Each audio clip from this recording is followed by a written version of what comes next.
Tendríamos que haber ido al japonés. Cada decisión que tomamos tiene un coste asociado. Hola, buenas tardes. Implica sacrificar otras muchas opciones. El donut rosado con virutillas. Y esos pequeños sacrificios tienen consecuencias negativas, porque alteran nuestros sentimientos sobre las decisiones que tomamos. Sí. Oh, no, mejor, deme por favor el verde. Por eso a veces aparece el arrepentimiento. Tras decidir, empezamos a tener segundos pensamientos. Blanco sí, Sí, ¿no? ¿me gusta el blanco? A mí el blanco Sí, no. Gracias, Muchas gracias. Venga, vamos. Toma, Bueno. toma, yo no. El arrepentimiento puede hacernos sentir miserables, pero también tiene funciones importantes. Nos enseña a aprender de nuestros errores. Pues no, que no me levanto. También a veces nuestras acciones tienen consecuencias en los demás, y el arrepentimiento es una forma de demostrar que nos sabe fatal haberles causado dolor y que no lo haremos en el futuro. Pero claro, lamentarse y arrepentirse continuamente, y en especial por cosas sin relevancia, no tiene sentido alguno. Los maximizadores tienden a estar insatisfechos con sus decisiones, por lo que suelen sentirse poco felices tras cualquier elección. Sufren más que ninguno el desgarro que nos supone elegir, sea lo que sea. Porque cuando elegimos, además de renunciar a otras cosas, tenemos que enfrentarnos a un hecho. Y es que el yo que elige es diferente al yo que tendrá que asumir esa decisión más adelante. Quizás por eso nos cuesta tanto cerrar las puertas a otras opciones y asimilar la nuestra y creer en ella, porque nunca somos los mismos. Cambiamos a cada instante. ¿Qué? ¿Ya sabes a dónde vamos?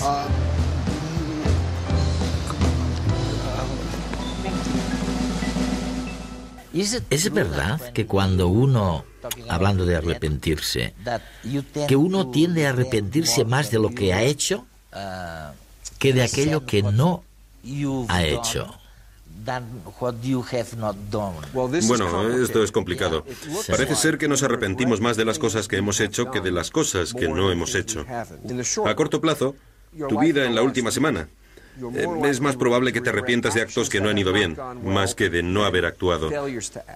Sin embargo, si te pido que reflexiones sobre los últimos 20 años de tu vida, bueno, entonces las cosas de las que las personas se arrepienten son las cosas que no han hecho. Cuando preguntas a las personas ancianas cuáles son las cosas de las que más se arrepienten, es de no haber tenido una mejor formación, de haber viajado más. Entonces, a corto plazo, el aguijón amargo son los errores cometidos. A largo plazo, la píldora amarga son los errores de no haber actuado. Mencionaste antes la formación. Y es verdad que cuando leo tus artículos o tus libros, es fantástico lo que dices sobre la educación. Estamos enseñando a las personas, a los estudiantes, quizás a ser buenos técnicos o tecnólogos, pero no les estamos diciendo o enseñando cómo ser buenos ciudadanos. Esta es la gran revolución que llega, ¿no? Es un tipo de revolución divertida porque equivale a volver a una época anterior. No es tanto marcar un nuevo rumbo, sino recordar a las personas lo que tenía valor en el pasado. Creo una vez más que en las sociedades desarrolladas hay realmente una especie de nerviosismo y una actitud defensiva respecto a reconocer que algunas maneras de vivir son mejores que otras, que algunos valores son mejores que otros, que uno puede hacer cosas correctas y cosas incorrectas, porque creemos que este es el tipo de decisiones que las personas deberían tomar por sí mismas. De eso trata una sociedad liberal. ¿Quién eres tú para decirme lo que vale la pena hacer en la vida? Y entonces lo que ha ocurrido es que en las universidades, este tipo de dimensión moral de la educación esencialmente se ha atrofiado, ha desaparecido por una falta de valentía por parte de los educadores. Y antiguamente, la gente no solo no dudaba en decir a sus alumnos cómo vivir sus vidas, sino que creían que se trataba de eso. La finalidad de la educación era... Principalmente, ¿no? Era crear ciudadanos, sí, crear personas que tendieran a hacer lo correcto. Pero no iban a tender a hacer lo correcto sacándolo a la fuerza de sus mentes. Había que decirles lo que era lo correcto. Por menos de lo que te cuesta un menú, te compras una camiseta. Por algo más, unos pantalones. Y por una entrada de cine y unas palomitas, te llevas a casa un jersey. Puedes ir a la última por 2 duros. Escoger entre cientos de modelos distintos, de estilos. Fast fashion, moda rápida. Con la revolución industrial, las cosas empezaron a producir en masa, más baratas, y nos lanzamos a consumir de cabeza.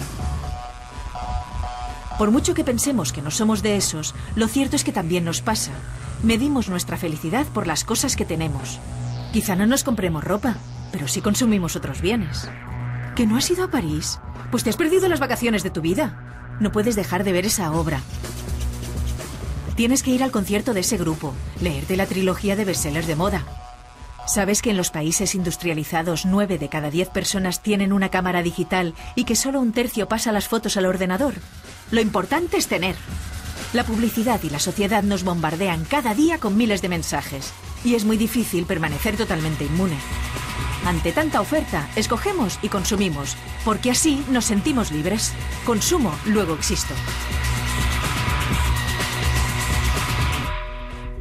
Bueno, hablemos entonces de las emociones básicas, como el orgullo, el odio, la ira, la felicidad. Emociones para las cuales tampoco hay ninguna enseñanza en ningún lado sobre cómo manejarlas, ¿no? Una de las cosas que mencionabas antes es que el hecho de ser capaz de controlar tu propia vida, de controlar tu comportamiento, de no depender demasiado de lo que hagan los demás, es una fuente de felicidad. De lo contrario, es una fuente de infelicidad pura.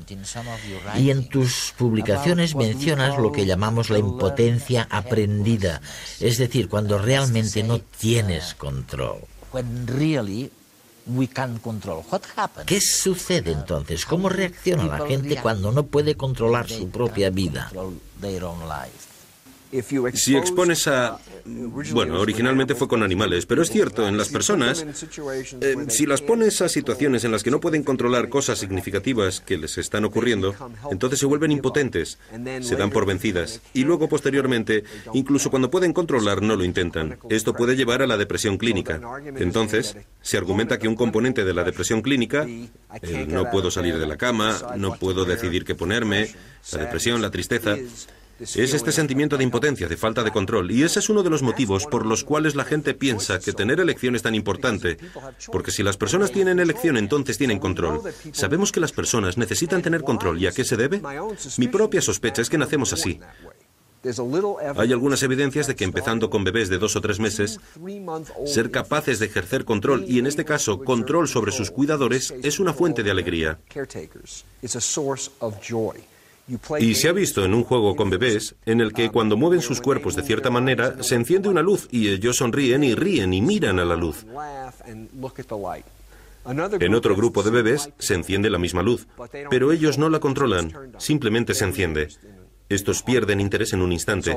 De ahí deducimos que lo que les gusta a los bebés controladores no es ver la luz, sino la evidencia de que yo hice que el mundo cambiara. Algo que hice cambió el mundo.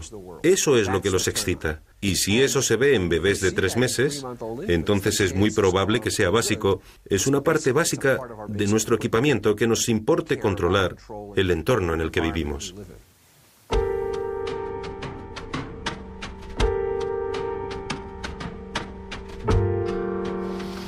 Del programa de esta noche sacamos, que hay muchas maneras de hacerse infeliz, lo sabíamos, o casi lo sabíamos, pero sacamos también otra conclusión, y es que la educación no funciona, de que el sistema educativo tiene que apuntar no solo a hacer tecnócratas o especialistas de sus alumnos, sino que tiene que apuntar a su corazón, para convertirlos en verdaderos ciudadanos de un mundo globalizado. Y sin eso, la vida cotidiana será imposible.